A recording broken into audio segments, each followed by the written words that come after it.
And welcome back to the Cover 3 Takeover here on CBS Sports HQ. That's Tom Fornelli. I'm Chip Patterson. So much in store for you over the next hour. We've got Josh Pate coming to us live from Manhattan, Kansas. We've got Barrett Sallee jumping on board where we will go conference by conference, giving you our best bet.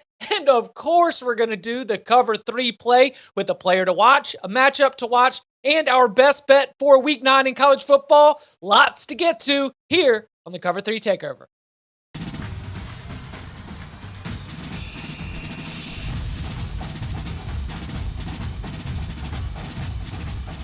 And as we take a look to some of the ranked action here in Week 9, we've got Ohio State heading to Happy Valley to take on Penn State as a 2-touchdown favorite. Oklahoma State against Kansas State. Injury questions abound for both of these Big 12 title hopefuls. And the Tennessee Volunteers still undefeated. Georgia on deck. But first, they've got to take care of business in the Beer Barrel rivalry as Kentucky comes to town.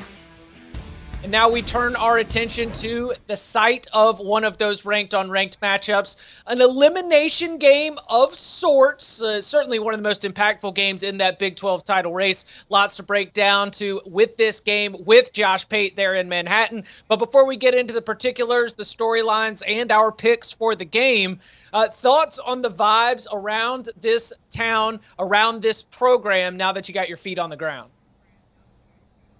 It's beautiful here. So West Central Georgia kid, so local youth from Georgia. When I was taught about Kansas in late October, I was taught about 30-mile-an-hour winds, and I was talking about low 40 temperatures. And we get up here today, Chip, Tom, it is, I don't know where the Chamber of Commerce is in Manhattan. Wherever it is, they dialed this up. It's beautiful here. It's like 73, sunny, slightly red now on the backs of my arms where I've been waiting for the live shot. So as for the team's really excited, and Oklahoma State, you can say the same thing about them, but here's where the big question lies. The big question lies in the statement you just made. A lot of people think that this is an elimination game, and then just as soon as they say that, there's someone on the other side of the fence who says, let's let this conference slate play out. I think there will be a 2-loss team there in Dallas in the Big 12 championship game. No one wants to test that theory, of course, but a lot of people are up in the air as to whether this is an elimination game. What it should be is a really good game. Yeah, and head-to-head tiebreakers are going to end up playing a major factor in deciding who among these many contenders end up getting into the Big 12 championship game. Only 2 spots, of course. All right, let's go into the particulars of this game. And one of the biggest headlines that we have has to do with Kansas State starting quarterback. Adrian Martinez, questionable for this. Will Howard even got banged up. The health of the quarterback position for Kansas State is massive into how you interpret this game and what we are expecting from the Wildcats offensively. Tom, what are your expectations given the question marks around Martinez? Well, I think obviously it's a very important injury to track because Adrian Martinez is very important to this Kansas State team, as we saw in the early part of the season when the Wildcats were getting off to an undefeated start in the Big 12.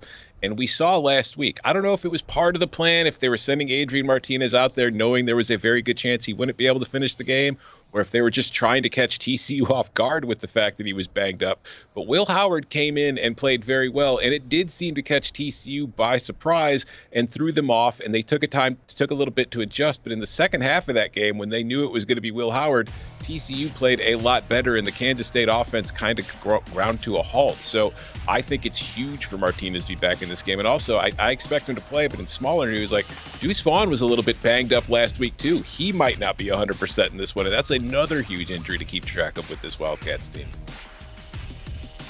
Yeah, we got to go full Utah protocol here, guys, I think, because last night that Cam Rising non-start kind of took everyone by surprise, including a lot of people in the betting public. And so at least we know some guys questionable here. I'm going to be in the facility a little later tonight, and they think I'm coming over there to just see the sights and meet some people. I'm really poking around to see if I can get anything on Adrian Martinez's game time status. But I think Tom mentioned Deuce Vaughn there. And he's one of the staples, one of the hallmarks of this team and program anyway. But if you don't have Adrian Martinez go, if you look at Deuce Vaughn's average carries per game, it's like 18 or 19. I would think in lieu of Adrian Martinez being able to go tomorrow, you're looking at probably a career high in terms of carries per game for Deuce Vaughn if if you're going to give yourself the best shot to win here. So style of play, if you're a totals better, obviously very much predicated on whether we get a healthy Adrian Martinez. Yeah, and our best bets, which may or may not include totals, we'll get to in just a little bit. Josh, you mentioned earlier that you think that Oklahoma State should be feeling good as well. This is a team that has just found ways to continue to play winning football. They've got their third straight ranked opponent on deck. Do you think that they're going to be able to take some of that same resiliency and persistence and bring it on the road into a tough environment in Manhattan? Yeah, I don't think they'll struggle with that. Now, they could get beat by a better team, but I don't think it'll be because the environment or the spot or the moment swallows them up at all. It's a prime position for them. They opened as a dog, and they're sitting there 14-2 in their last 16 in that position, I think I saw earlier this week. And the other key point, which is interesting given the struggles in College Station, is we see some of these rosters out there that are so loaded with 4- and 5-star talent. And then we juxtapose it to Stillwater, Oklahoma. And we look at Mike Gundy, and they're consistent too in recruiting, but it's not top 5. They pretty much always finish in the 25 to 35 range, and normally it's in the 30 to 35 range. They're really, really like razor sharp efficient on where they finish in the 24/7 Sports team recruiting rankings. And yet there they are, averaging a double-digit win season every year. And here they are again. They came less than a yard from winning the Big 12 championship game last year. I know that doesn't always carry over, but this team to me this year, even though they've got some new and younger pieces, they still got Spencer Sanders at quarterback. Obviously, you've got continuity at head coach and quarterback and whatnot. I've kind of felt like they've been on a mission. And they built a big lead, as did Kansas State for that matter, against TCU. They both dropped those games. And so now you kind of remove the safety net, as we talked about earlier, and you get to see this team playing in what you could call do-or-die fashion, because you don't come as close as they did last year to winning the conference title and settle for anything less. So if they were to drop this game tomorrow, you're talking about sort of a recalibration of expectations for a lot of people well before they're ready to do that. No one wants to talk that way before Halloween in Stillwater, Oklahoma. Yeah, you talk about the rankings of, like Texas A&M, and you look at how they recruit compared to Oklahoma State recruits. I think what Mike Gundy has done a tremendous job of with this program over the years is he's not chasing stars. He's not chasing players to help him get ranked highly in the recruiting ratings. He's getting players who fit what he wants to do and knows that he can put into his offense or into his defense and have success with them and develop them to stay in Stillwater for 3 or 4 years to help build this program. Because this is a team that year over year, guys leave, new guys step in, but the results tend to be the same. And we've even seen it on the coaching staff, where last year Jim Knowles left to take over the defensive coordinator job at Ohio State. And there were questions about whether or not an elite Oklahoma State defense would be able to continue the pace that it was at last year. And while it's not elite right now, it's still very good under Derek Mason, who came from Auburn, has been a head coach before, spent many years at Vandy doing it, was a defensive coordinator at Stanford.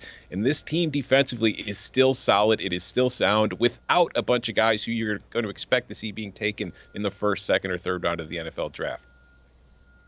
All right. Now, Josh will have a chance to update this after you do your gumshoe reporting and your research within this program to see what you can figure out about Kansas State's health. Be sure to keep it here at CBS Sports HQ all through tonight and into tomorrow for more from Josh in Manhattan. But what about the bet right now? The pick that we are going to put on record here on the Cover 3 podcast takeover on CBS Sports HQ. Josh, we got a Kansas State favored by about 1.5. You mentioned that underdog record. The total right around around 56. What's the play? Yeah, I really liked, as a side, Oklahoma State here. I still do. I'm speaking past tense, but right here on this Friday afternoon, I like Oklahoma State. But here's the caveat. It's not a caveat, really. It's an addendum. I like Oklahoma State even if we get Martinez playing. I made this with Adrian Martinez playing Oklahoma State -2. So I like them either way. I would say I especially like them if Martinez isn't able to go, but how many times have we seen sort of that galvanizing effect that can happen in a locker room when those guys have maybe known all week someone's going to be out who we just find out about on game day? So it sounds crazy and really backwards, but I like Oklahoma State, and it would almost give me a little added sense of comfort if I saw Adrian Martinez. And I don't advise trying to think through that logically. It's not going to pass the smell test. It's what I feel in my heart right now, Chip. I'm with you on this. I like Oklahoma State no matter who's at quarterback. In fact, when you're snooping around there tonight, let me know because I want to see if I could possibly beat some line movement when this comes out on Saturday. But I just think Oklahoma State is the better overall team in this matchup. And if Adrian Martinez is playing, I think 1.5 points is too many. If they find out Adrian Martinez is out and that line starts to move, I want to make sure I got it on it while it was still at 1.5. So I love the Cowboys in this spot. I think that they are a very good team, and they're probably going to be in the Big 12 championship. I don't know how it happens. It doesn't make sense. I'm sure that many models say that Oklahoma State is better, but this feels like a game that Kansas State just figures out a way to win.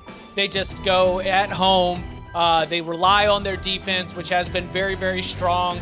No matter whether they have to put together their quarterbacks with duct tape, they're going to figure out a way to go and get the touchdowns that they need. This has been an absolute midseason grind for Oklahoma State. Maybe we do see the effects of that. Both of these teams are coming in with so many injuries all over the place. No one is totally healthy. It is the slightest of leans. I did not make it a lock on the Cover 3 podcast, but forced to pick it here on Friday afternoon. I'll stand against these two very smart gentlemen, Josh Pate and Tom Fornelli, and I will ride with Kansas State. Well, you can get much more from Josh Pate, not only on CBS Sports HQ through tonight and tomorrow, but every single Tuesday, Thursday, Sunday at 8 p.m. live. It is the Late Kick with Josh Pate. You watch it on YouTube or on Facebook. Do you want a sports network that delivers everything that matters about the game? The highlights, the picks, the instant analysis, no yelling, no fake debates, no politics. Hit the subscribe button and never miss a moment.